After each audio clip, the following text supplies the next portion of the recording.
War is part of our human experience, but the way we fight it is changing. Technology is defining the future of warfare. It's changing the way we think about making decisions in warfare, providing capabilities that were previously unreachable. Lessons from the past inform the future. At every technological leap redraws the battle lines we once knew. Technology was once a spear. Today, it is a cyber attack. The amount of interconnected technology has fundamentally transformed the operational environment. Familiar domains grow increasingly complex, and the race to dominate the ultimate high ground has begun. In the same way we think about sea power, we need to start thinking about a strategy for space. As machines take the reins, the speed of warfare accelerates ever faster. Technology has always shaped war. Evolution has always happened. In war and in society, it will continue to happen. War has always shaped humanity.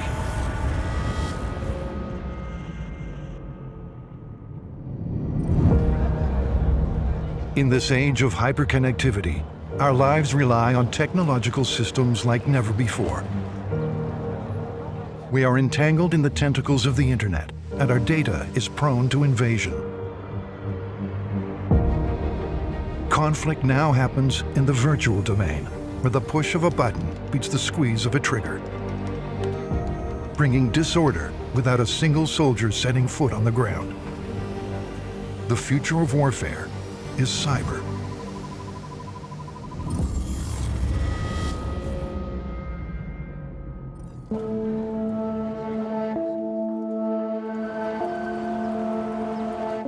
What would happen if we all got up one morning and nothing was working? There was no internet. Our public transport systems wouldn't work, our roads wouldn't work, everything wouldn't work. And that's an interesting perspective when you look at what a military might do to shut down a jurisdiction before they go in and fight a battle. 2 days before Christmas in 2015, the lights went out in Ukraine. Hackers had infiltrated 3 electricity distribution companies, and they'd done so with remarkable ease, simply by attaching malware-infected code to Word documents and PowerPoint presentations sent to company executives by email. The malware, called Black Energy, was attributed to a Russian cyber gang by the name of Sandworm. Having infiltrated the electrical company's computer systems, the hackers now had the ability to flip the power grid circuit breakers. The electrical supply of almost 250,000 people began to falter. But the hackers didn't stop there. The next phase saw utility company call centers inundated with a barrage of automated telephone calls. A multi-wave attack was underway. Chaos and confusion soon led to outrage, as complaints from frustrated customers and reports from company response teams went unheard. Call centers were overwhelmed. Ukraine was plunged into darkness.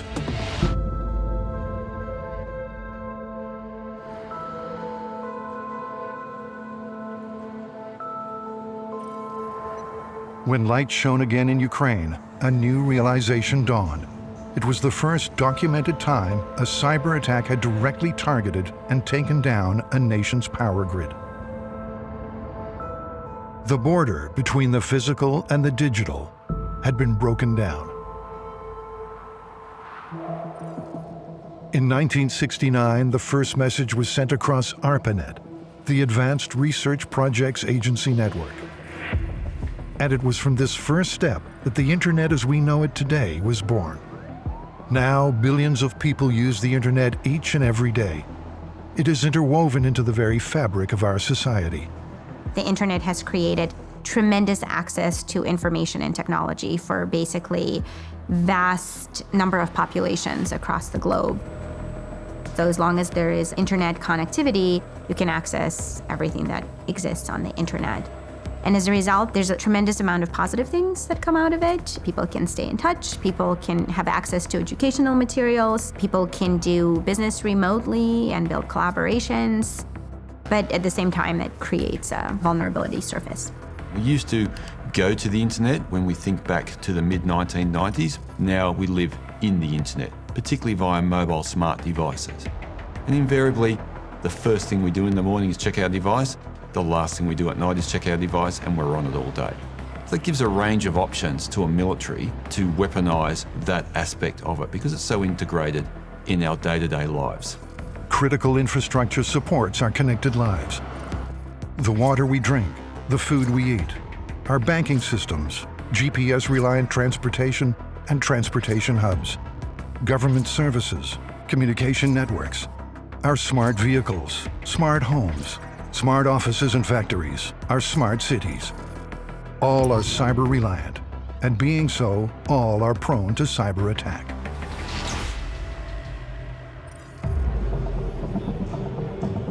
We have spent the last 20 or so years really focusing on development of new technology. We've developed a lot of this technology without barely any security or privacy baked in. If we try to understand what cyber warfare looks like from the offensive and defensive aspects, we have to take into account first the large number of computerized systems deployed in each country's armed forces and in the civil sector of each country. That reliance creates vulnerabilities in just everybody's computer system and computer devices. In cyber warfare, the aim is to attack key weapon systems of the enemy, to attack key civil infrastructure of the enemy, to undermine their war effort. And then we have to ask ourselves the question, well, how many unique computerized systems are there in the armed forces of the adversary country? This is probably well in excess of 5,000 unique computerized systems in any military force. And we're looking then at in excess of 10 or 20,000 unique computerized systems in the civil infrastructure of any country. Sie sitzen irgendwo und verfügen über 200.000 PCs, die über die halbe Welt verstreut sind, alle mit einem prima Internetanschluss und die alle für Sie irgendwas tun können. Und mit einem Kommando an Ihrer Tastatur können Sie diese Rechner jetzt zum Beispiel veranlassen, irgendeinen bestimmten Rechner total schachmatt zu setzen. In most organizations and in most countries, cybersecurity is weak to very weak.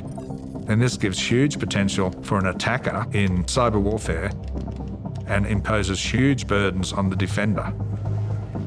The amount of effort that it takes to secure a computer system essentially continues to grow exponentially, whereas the amount of effort to penetrate a computer system is linear because all you need is one vulnerability.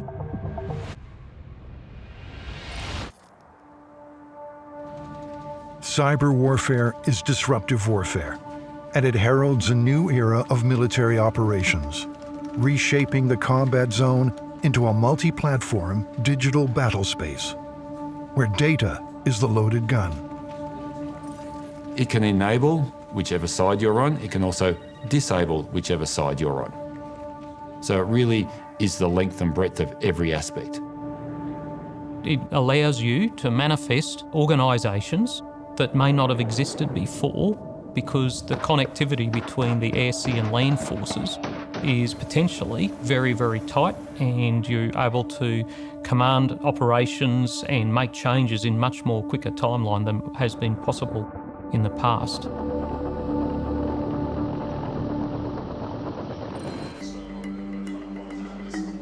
The potential for cyber attacks to impact the physical world had been realized as early as 2010, when the Natanz nuclear facility in Iran was attacked. A malicious malware computer program, Stuxnet, often referred to as a worm, had infiltrated Iran's nuclear enrichment facility. Someone physically brought in the code, and we don't know how really that happened. There's been suggestions of a USB thumb drive just being plugged into the front of a device. Stuxnet was a malicious computer worm that is widely understood, although not confirmed, to have been an American and Israeli operation deployed in an Iranian nuclear reactor. Undetected, the Stuxnet worm worked its way through the facility's industrial control system. Once the code was injected into the facility, we saw that the Siemens control systems spin out of control and subsequently not work anymore. Stuxnet took out 1 in 5 centrifuges at the reactor where it was deployed. And you think previously that would have been possible only through bombing or inserting people in the ground. Like a scene from a spy movie, the Stuxnet worm also secretly recorded daily operations within the facility, playing them in a loop to plant operators, convincing them that nothing out of the ordinary was happening. In fact, the centrifuges were shredding themselves apart. Between 2009 and 2010, close to 1,000 centrifuges in the Iranian facility were destroyed. That really resulted in the Iranian nuclear project being set back, some months, potentially some years. I think really it goes to show what can occur using a line of code to actually break something physical. The success of Stuxnet at the Natanz nuclear facility shifted the shape of traditional war methodologies and conventional military operations. This notion of cyber attacks and notion of cyber warfare has evolved quite significantly over the last few decades. I'd like to frame this in context of diversity of cyber attacks. Traditionally, the notion of a cyber attack was focused on attack on essentially a computer system. So attacking computers' networks, hard drives, operating systems, etc. For example, someone can send you a piece of malware, which is a malicious piece of software that essentially encrypts your hard drive. That is a type of attack that's typically referred to as ransomware. So your computer system is now encrypted and you cannot access any information on your system. In 2017, a piece of ransomware took the world by storm and demonstrated the true havoc a cyber attack could wreak upon society. Ukraine was again the target of a cyber attack that seemingly came from nowhere. NotPetya, a ransomware worm that spread across 10% of all computers in Ukraine. Like before, transportation hubs, banks, government agencies, media outlets, and utility companies were paralyzed. NotPetya then crossed borders. Russia, the US, France, shutting down oil companies, hospitals, pharmaceutical and food production companies. In Copenhagen, it took the world's largest shipping firm, Moller-Maersk, offline. The havoc that NotPetya caused was costed at approximately $10 billion. Another type of cyber attack could essentially be a denial of service attack, essentially preventing people from being able to access the system by either generating too many messages or essentially fully utilizing the capacity of the central processing unit. These are the cyber attacks that exploit the connectivity of our modern lives, that can shut down our ports and airports, expose private, corporate, and military secrets, and bring a society to its knees. However, like malicious malware that continues to reinvent itself, so too does the way in which cyber attacks occur. We use the term cyber everywhere, but really it's information security, which is at the heart of what we do. And so in a future theatre, how you shape the use of the information, whether that's winning the hearts and minds of people, whether that's being disruptive to your enemy in their use of information, and everything in between. And it's the shaping of information that leads to some of the most insidious forms of cyber warfare. Cyber warfare is information greedy. It feeds on and manipulates our collective consciousness. One person's truth is another person's fake news, and the difference between can be exploited. Populations were once bombarded with propaganda dropped from planes above. Today, our cyber world connects us to the infinite and immeasurable influence of others. Probably in the last 5 to 10 years, the notion of information warfare has really emerged as another dimension of potential offensive or defensive cyber capability. What we're talking about is the conduct of political warfare through cyberspace.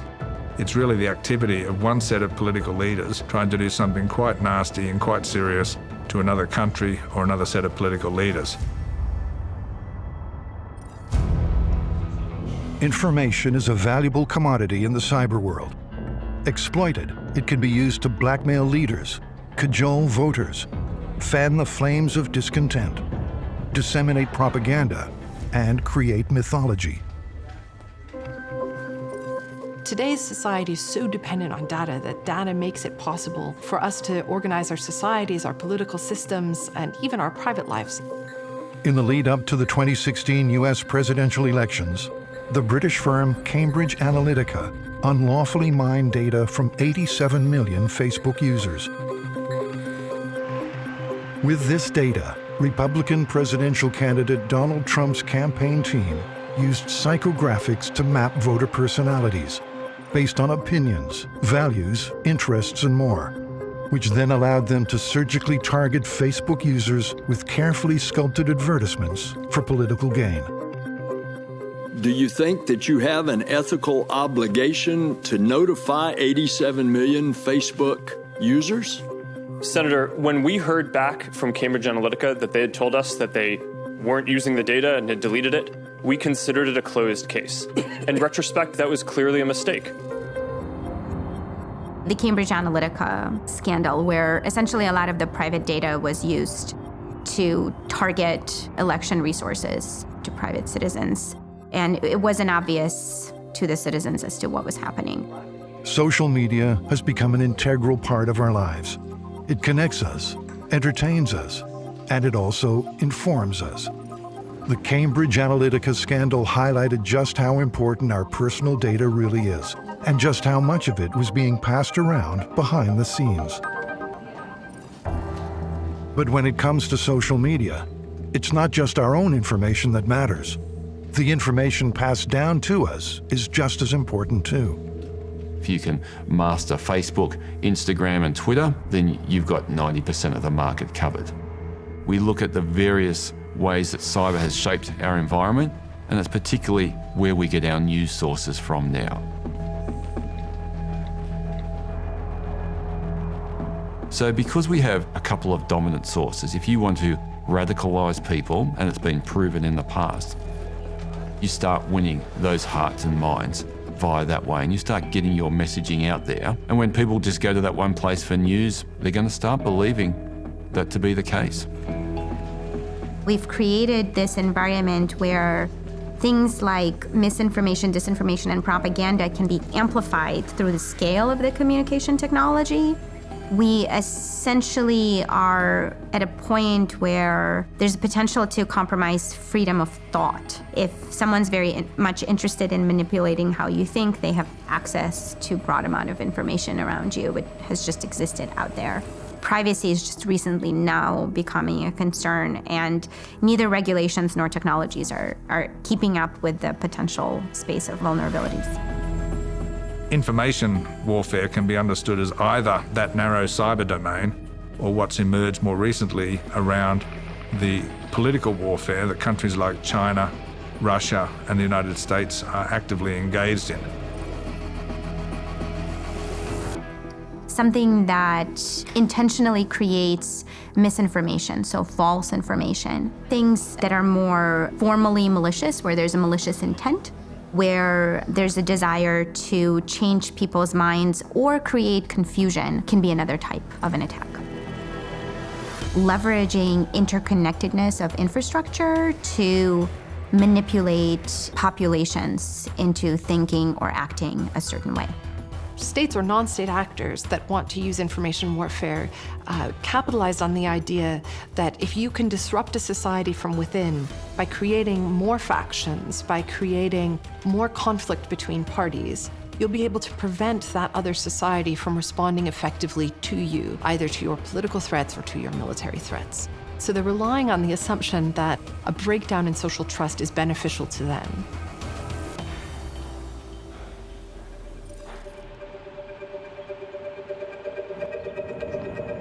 The 2016 US presidential election was the hotspot for yet another cyber event. Fake social media accounts targeting Democratic presidential candidate Hillary Clinton sowed seeds of confusion and discord amongst the US electorate.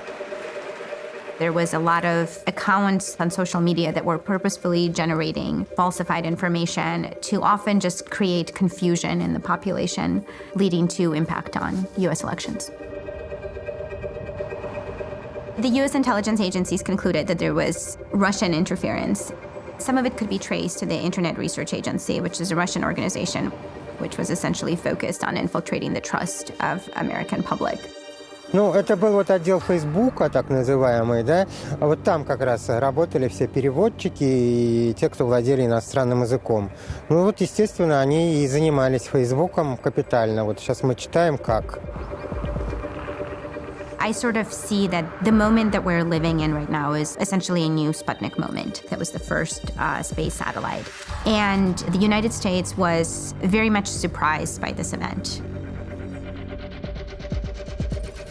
And then during the US election, essentially the manipulation of a lot of the social network technology took the US completely by surprise. It's a similar feel as it was during the Sputnik era. And I think part of the reason that occurred is that, we weren't really paying attention to how technologies were being used. The epidemic of malicious fake news and false propaganda that flooded social media over the past year, it's now clear that so-called fake news can have real-world consequences. Governments, militaries, and civilians have come to understand that technology can be used to mask the source of real threats, distracting us with the trivial, the cute, the scandalous, and conspiratorial, while military maneuvers take place. There's technology layers underlying a lot of the threat surface. An understanding of technologies is vital to understanding the threat landscape. But really, to understand the threat, you have to understand the geopolitics and the human interactions with it. The Russians, the same as everybody else, seem to have expected Hillary Clinton to be the incoming president. And what they were trying to do, as best we can work out, was generate disruption and chaos for a very limited period of time in order to allow them to move in the physical domain in a number of places around the world. Through November and December of 2016, Russia showered Syria with heavy air and cruise missile bombing. Their objective? To drive out anti-government rebel forces in eastern and southern Aleppo, Syria. So if you start a clock at the moment that the US election happened on November the 8th, 2016, in the next month, the Russians moved in and captured Aleppo city in Syria. They then immediately launched an offensive into eastern Aleppo province. And at the end of that month, they launched the Advika offensive in Ukraine. All of that happened in a 2-month period after the election. All of it had to have been prepared at least 6 months out. In Ukraine, several months before the Avdiivka offensive began, an online military forum popular with Ukrainian military personnel had heavily promoted an Android application, claiming to vastly improve the data processing speed of D-30 howitzer field guns. The field guns used data for targeting. The speed would be reduced from minutes to seconds. Huge numbers of Ukrainian artillery forces installed the app without a second thought.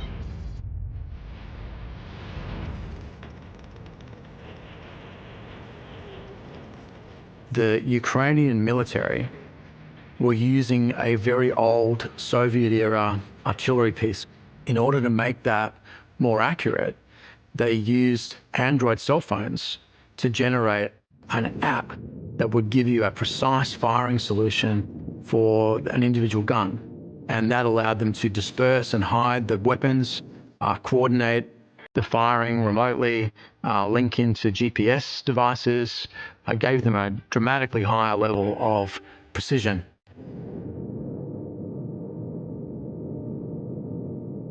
Little did they know, the application had been implanted with malware known as X-Agent.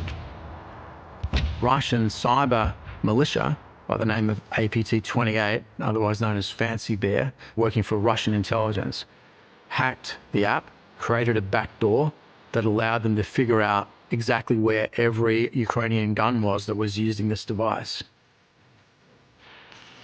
So as pro-Russian rebel troops surged toward the stronghold area of Avdiivka, a cyber attack was already underway. 20 minutes before the start of the Avdiivka offensive in January of 2017, Russian-backed artillery started knocking out every Ukrainian gun that was using the device. So they coordinated a cyber attack with a social media campaign, with a physical attack, into a single unified operation in order to achieve a lethal physical effect on the ground. So it's kind of like a 1-2 punch, right? Where you've got a cyber operation that positions you for your next move, which is physical, and that then sets you up for your next cyber move, and it's an integrated maneuver. The benefits of that approach are so profound that I think people are going to start jumping on that bandwagon, and we're going to see more and more of that going forward.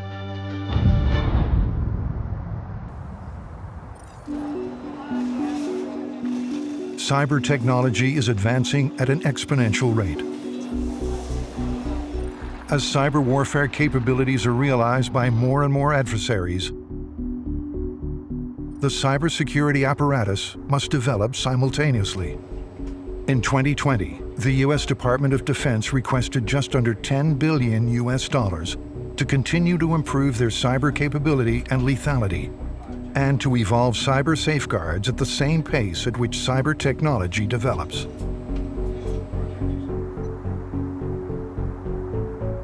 The United States is the wealthiest, most scientifically advanced country in the world. It has the best cybersecurity capability in the world, but it's admitted many times that it's largely incapable of defending itself in cyberspace, in conflict. The technical literacy of an average warfighter really needs to increase to match the capabilities that exist. This is something that there's a lot of discussions, certainly in the US military, about the need for training to keep up with availability of technology. Technology training, cybersecurity training, fundamentals of a lot of the technologies really need to be included in essentially military training.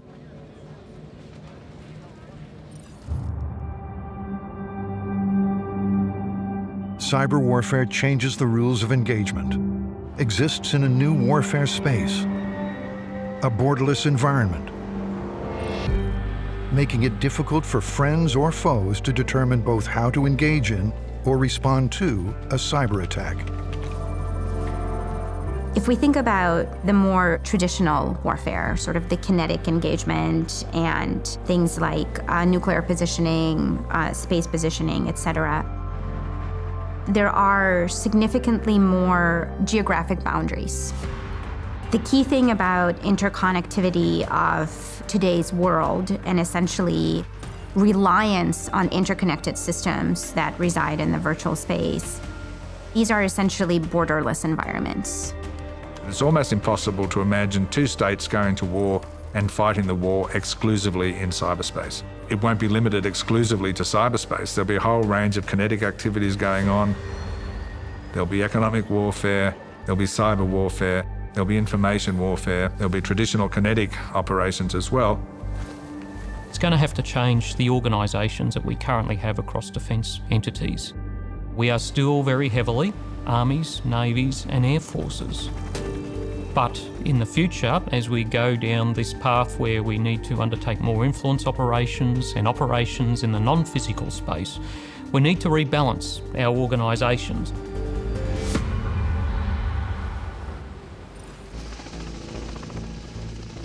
In future warfare, kinetic domains will increasingly rely on cyber operations. Working in union will add a complexity to conflict which extends throughout a broader combat spectrum. When we think about cyber warfare, about a decade ago, many cyber warfare theorists were focused on cyber warfare as if it would be kind of a standalone form of conflict. What we're seeing now is actually something different. Rather than being a standalone, separate form of conflict, what we're seeing is that as a force moves into a physical fight, it's not only operating in the land, air, electromagnetic spectrum maritime environment, but it's also operating in cyberspace. Cyber warfare is really this combination of all these different techniques of warfare that we've been used to over time, but with this very new powerful asset added. So in a major political crisis or real war between two major powers, one country will try to hit another country in such a way that its war effort almost stops dead on the spot. What we're looking at is wide-ranging, what's called in the literature, cyber paralysis. I would suggest that in the context of how we understand military domains, typically and classically defined through land, maritime and air, increasingly the character of war will speak to the cyber domain and the space domain. And I would submit to you that any future military operation that doesn't account for itself on these non-physical emerging domains will lose. So the idea is, in peacetime, develop as many weapons packages as you can to attack any vulnerable system that the enemy might have, especially attack their command and control, with the expectation that not all of those attacks will succeed, but with the intent that they'll be sufficiently focused and sufficiently targeted to have a very big retarding effect on the ability of the enemy to actually even get to the start line, it's called, of combat.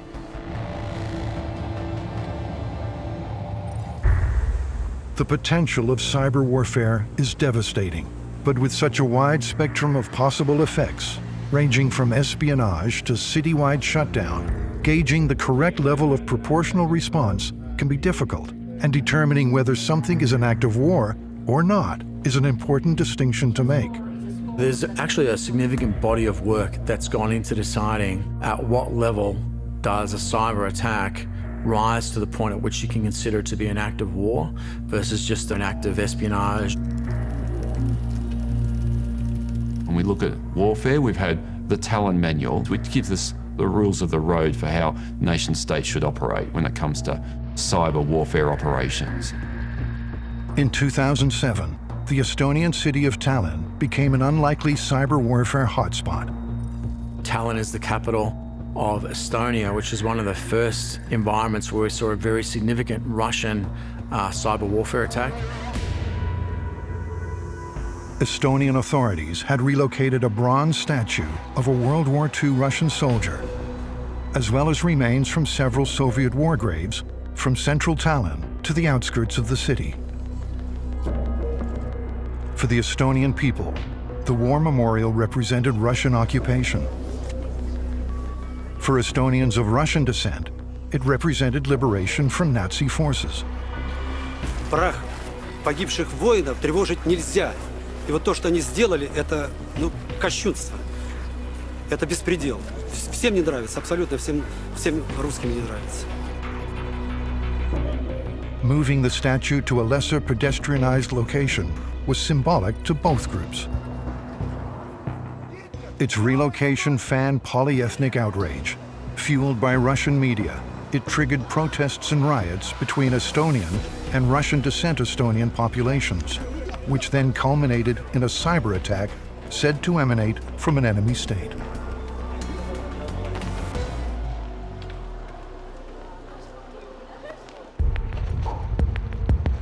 The cyber attack disabled Estonia's highly dependent digital infrastructure. Government websites, banking, and the media industry were hit hard. Detecting an attack is not the hard part. The hard part is attributing responsibility for that attack to a particular actor and then figuring out what that actor's intent might be. And that's extraordinarily difficult. And I think something that we're going to see more of as a problem set as just the access to cyber capability grows. Estonia was quick to pin blame on Russia. Its foreign ministry produced a document linking Russian government internet addresses with the attack. Russia has repeatedly denied involvement. When the Estonian cyber attack took place, a new form of warfare was launched. Non-state actors could strike unnoticed, with no need to insert militaries and equipment.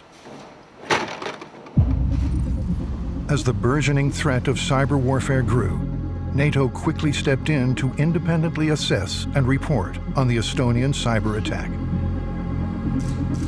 The massive waves of cyber attacks which have hit Estonia's websites are a security issue which concerns NATO. Therefore, ladies and gentlemen, cyberspace must be protected just as we protect land, air, and sea. Barely a year later, during the European summer of 2008, the Republic of Georgia, a pro-Western neighbor to Russia, fell victim to a series of cyber attacks that disabled government websites, crippled banks, communications, and transport companies. The cyber attack created an informational vacuum, allowing Russia to control the war narrative and smoothing the pathway for their invading forces.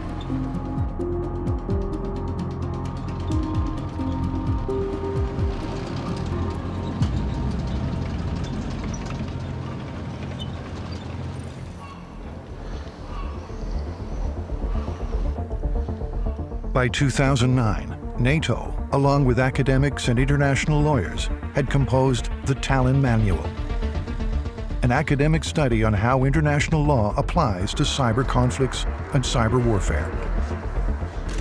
NATO has actually stood up a cyber warfare centre of excellence, also in Estonia, thinking about how do you counter hybrid warfare in cyberspace. Generally speaking, an attack on a state entity that involves or could involve loss of life or serious injury, or could involve damage to a major state asset, could potentially be considered an act of war.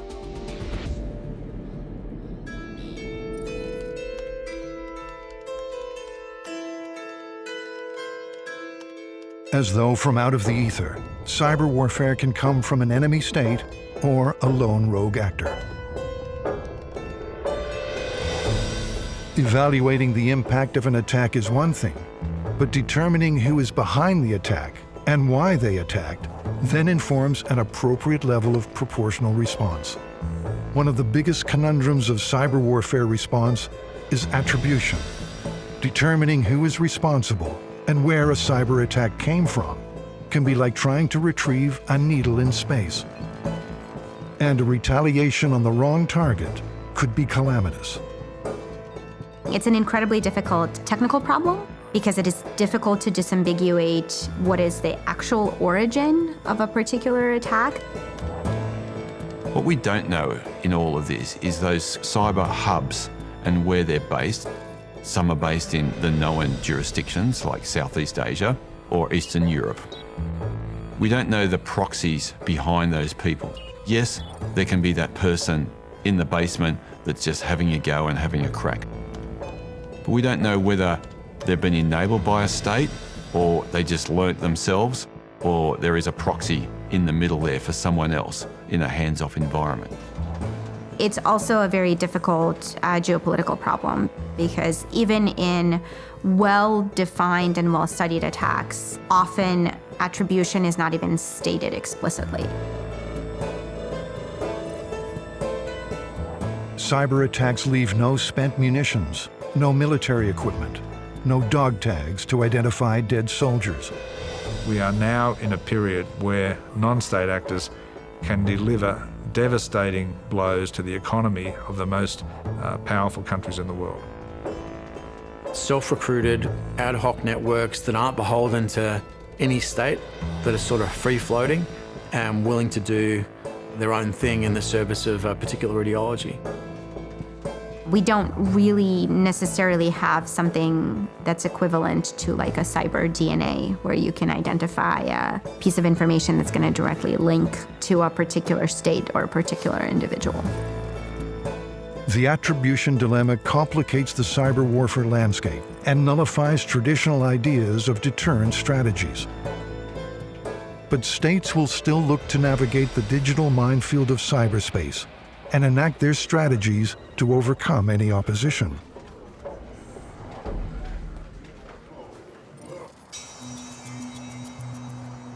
In 2018, in response to the need for states to attribute cyber attacks, the US and its allies launched persistent engagement and the Cyber Deterrence Initiative.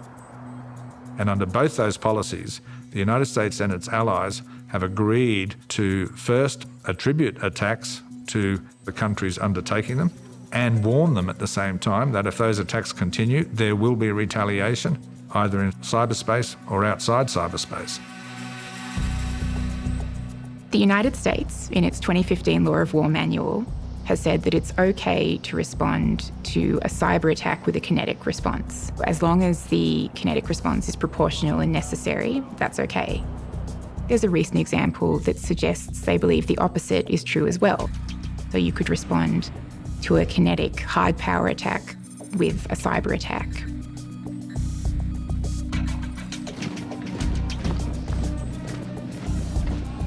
In June of 2019, in the Strait of Hormuz off the coast of Iran, an American drone, a broad area maritime surveillance demonstrator, RQ-4 Global Hawk, was shot down by Iran.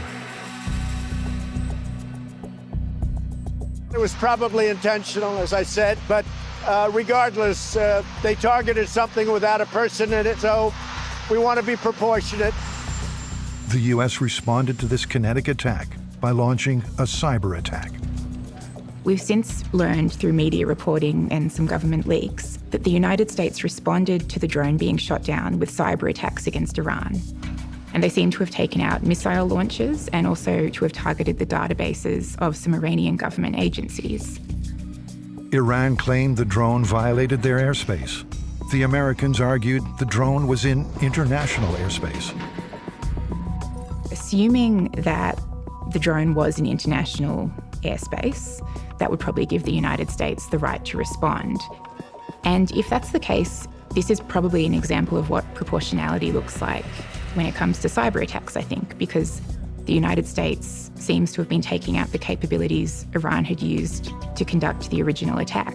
And arguably, I think it shows restraint on the part of the United States and seems to have been part of an overall strategy to de-escalate things in the Strait of Hormuz.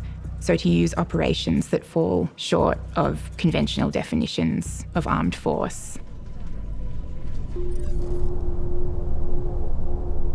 Operations that fall short of these conventional definitions of armed attack blur the lines between wartime and peacetime and take full advantage of the attribution dilemma. Such operations are conducted in the gray zone. Not fully secret, not fully covert or clandestine, but certainly not overt, sort of surfing with the edge of detectability in that liminal maneuver space. The gray zone. Non-geographic, borderless, outside of any real jurisdiction. Highly exploitable by adversaries, where the very definition of confrontation can be contested. There are as many definitions as you've got fingers and toes. That's how people are seeing grey zone at the moment. You're seeing, once again, the rise of influence operations, political warfare, information warfare. These things are at the heart and soul of what are currently considered grey zone operations. So in terms of where things go from here, I would think that you would see states operating in the grey zone and taking advantage of legal uncertainty because it allows them to conduct effective operations until the costs of that approach outweigh the benefits. And it's not just legal uncertainties that gray zone operations take advantage of. They also exploit the difficult ethical and political choices surrounding escalation of a crisis into a full-blown war. Some of the examples that we talked about before, Russian interference in the 2016 American presidential elections, Stuxnet, under existing definitions, they fall short of the use of force or an armed attack. But I think they highlight that there's a lot you can achieve in terms of preventing a state from conducting its internal affairs. And that in and of itself is an important part of sovereignty, and it's an important right in international law. So you can prevent or obstruct a state from doing that without resorting to violence or using an armed attack. And if the walls of the peace war paradigm have been broken down, the potential to win a war without firing a single shot is an incredibly desirable outcome to many states.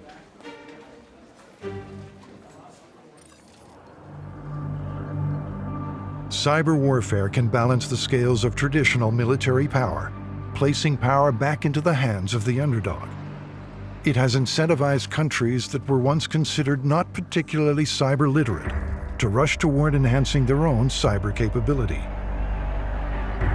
Many of the countries that you might think are not particularly significant military threats are actually quickly becoming cyber superpowers. You don't need a huge amount of resource to generate very significant capability. North Korea is a great example. It's put a lot of effort into cyber warfare.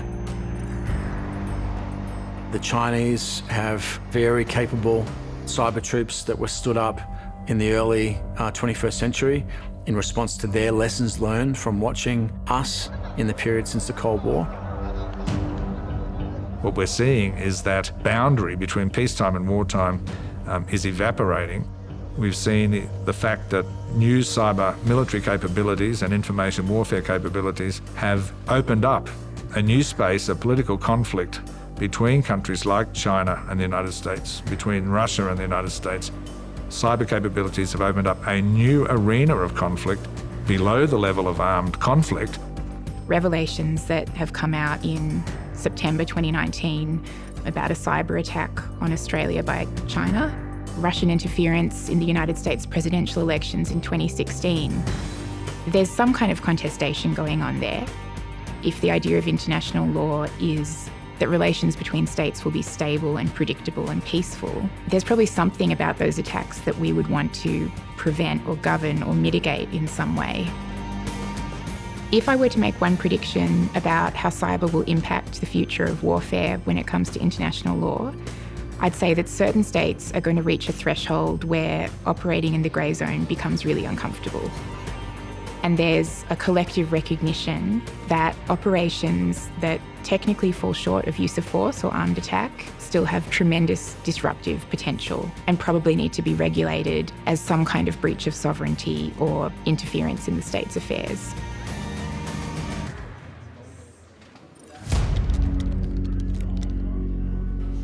Cyber warfare, a digital missile fired from the gray zone. Malicious code that infiltrates connected infrastructure and takes our world offline. Nations paralyzed through non-kinetic warfare. Kinetic warfare bolstered by cyber operations. Cyber warfare is everything while pretending to be nothing. Unseen, malicious, crippling, and costly. Transcending the other warfighting domains. Existing in a future realm with uncertain parameters, yet distinct, fatal, and possibly catastrophic outcomes. If we want to understand the impact of the cyber age on warfare and on military operations, we have to start from the proposition that we're at the dawn of the cyber age. There's been this increased focus on capability and easeability of use, and this notion about how these devices and interconnectivity can be very helpful. The digital and the physical are integrated. They have become overlapped and intermeshed, and separating the two now is almost impossible. What will happen in 10 or 20 years will be very different from what we've experienced in the last 5 to 10 years. We have gone too far in our reliance on the technologies that have emerged from the digital age post the Second World War. If you sought to untangle that, that would be like untangling humans having cats and dogs as pets. You know, we've got so much history there that untangling humans from digital technology now, I think, would be very much the same. Cyber warfare will shape the warfare of the future and the future of humanity. It's up to us to determine the shape of all things to come.